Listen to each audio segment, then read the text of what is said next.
sebelah sini. Ya, assalamualaikum warahmatullahi wabarakatuh.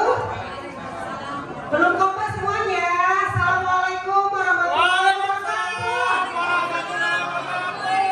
Semuanya selamat pagi. Selamat pagi. Pagi luar biasa. Oke, kami dari kelompok Kiporsi ya. Namanya Kiporsi, kelompok Pak Ceria. Nah, C-nya itu apa? C, cerdas. E, edukatif. R, responsif. I, inovatif.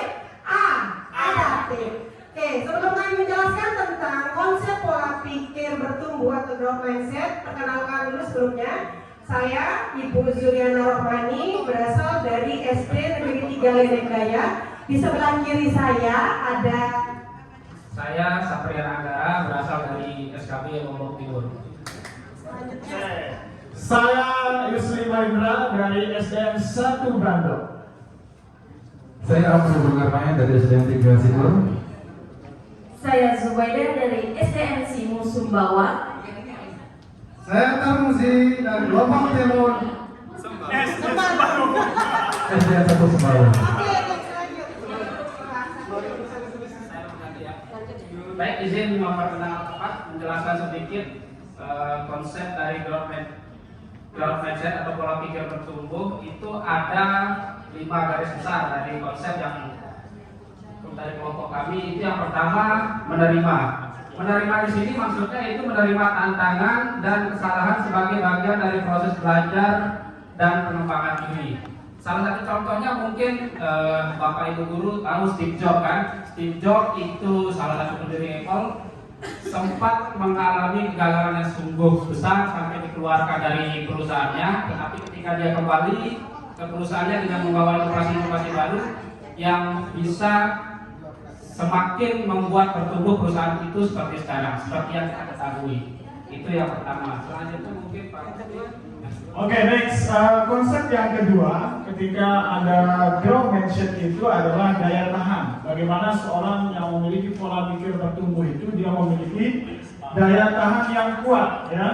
Jadi memiliki daya tahan yang lebih tinggi ketimbang dalam menghadapi tantangan maupun kesulitan. Kalau dia fix, maka dia cepat mengeluh, ya, cepat putus asa. Nah, hal-hal positif ini yang akan kita transformasikan kepada siswa didik kita. Oke, next. Baik, untuk yang ketiga di sini adalah usaha sama dengan peluang. Jadi kalau kita lihat konsep yang ada yang sudah kita diskusikan, ketika kita melihat sebuah tantangan itu kita tidak akan menjadikan sebuah ketakutan. Artinya tantangan itu adalah sebagai peluang untuk belajar dan berkembang. Artinya ketika kita di dalam kelas, siswa kita itu mendapatkan nilai yang kurang bagus, misalnya kita sebagai guru tentunya tidak harus menjudge. Artinya kamu harus lebih rajin lagi belajar seperti itu, tapi tidak, karena itu akan membuat siswa kita akan menjadi tidak bersemangat dalam belajar. Jadi yang kita nilai itu adalah usaha untuk bisa berkembang seperti itu. Next. Baik. Kemudian konsep yang keempat yaitu kritik dan masukan. Nah, salah satunya yaitu informasi. Jadi seseorang yang memiliki growth mindset, dia akan haus akan informasi dan pengetahuan baru, dan dia menerima berbagai perspektif. Nah, kita garis bawahi ya, dia haus akan informasi. Tentunya sini informasinya bukan informasi kenapa akan cerai dengan suaminya ya, tapi haus akan informasi tentang pengetahuan seperti yang kita lakukan sekarang ya. Ya, tepuk tangan untuk kita semua. Ya, kan kita haus dengan informasi bagaimana sih pembelajaran mendalam itu, makanya kita ada di ruangan ini. Baik, selanjutnya. Baik, yang terakhir atau yang kelima yaitu inspirasi. Nah, di sebuah inspirasi itu bagaimana sukses dalam bentuk kesuksesan orang lain. Bagaimana melihat Sabar Pak. Untuk itu adalah sebuah inspirasi yang dijadikan sebuah inspirasi. Nah, itu yang kelima. Oke. Oke teman-teman, itu aja dari kelompok kami.